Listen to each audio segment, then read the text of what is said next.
exasperated by all this circumlocution, and more irritated than touched by Frida's tearful, complaining voice, but annoyed above all because the landlady was coming into his affairs again, though only as a recollection. For in person she had little success up till now. Kay flung the wood he was carrying in his arms onto the floor, sat down on it, and in tones which were now serious, demanded the whole truth. More than once, began Frida. Yes, since the beginning the landlady has tried to make me doubt you. She didn't hold that you were lying. On the contrary, she said that you were childishly open, but your character was so different from ours, she said, that even when you spoke frankly, it was bound to be difficult for us to believe you.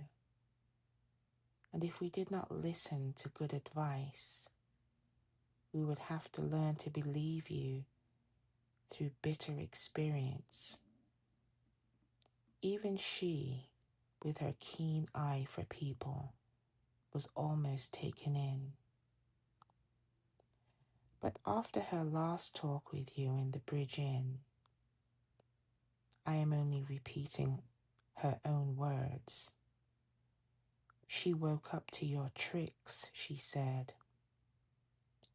And after that, you couldn't deceive her, even if you did your best to hide your intentions. But you hid nothing. She repeated that again and again.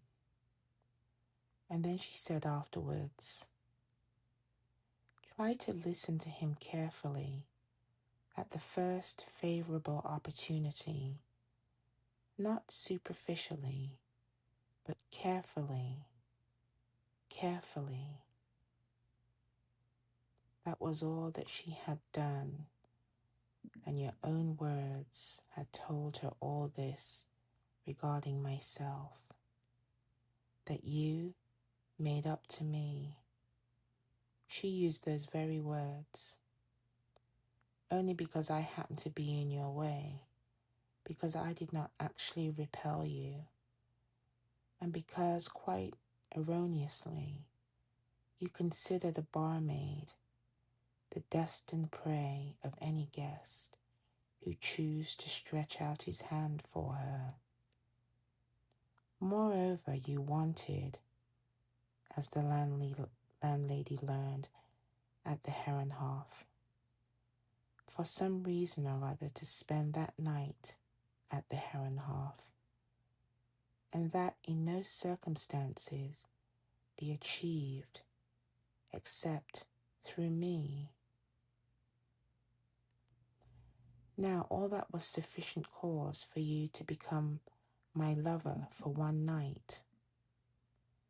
But something more was needed to turn it into a serious affair.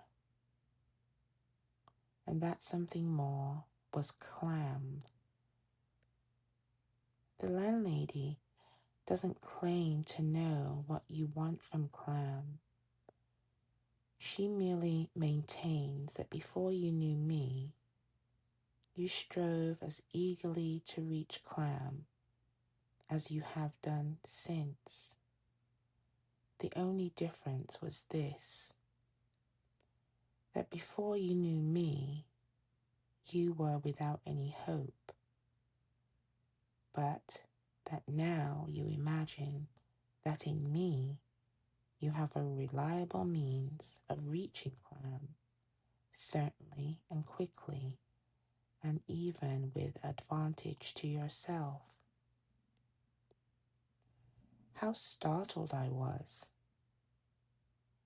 But that was only a superficial fear, without deeper cause.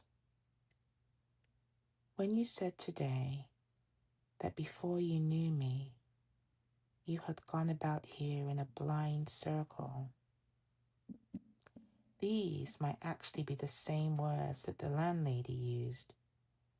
She too says that it's only since you've known me that you've become aware of your goal.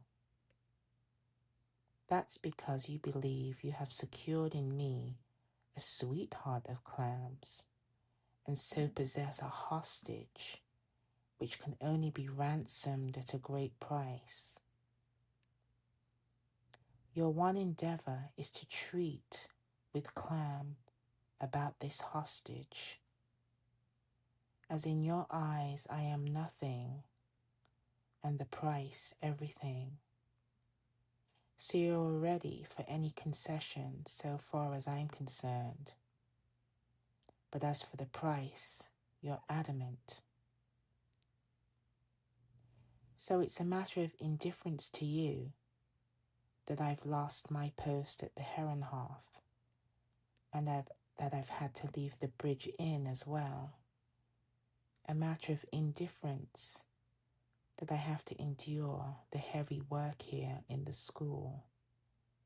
You have no tenderness to spare me. You have hardly even time for me.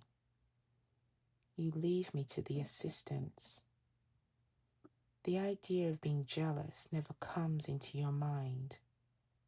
My only value for you is that I was once Clam's sweetheart. In your ignorance, you exert yourself to keep me from forgetting Clam, so that when the decisive moment comes, I should not make any resistance.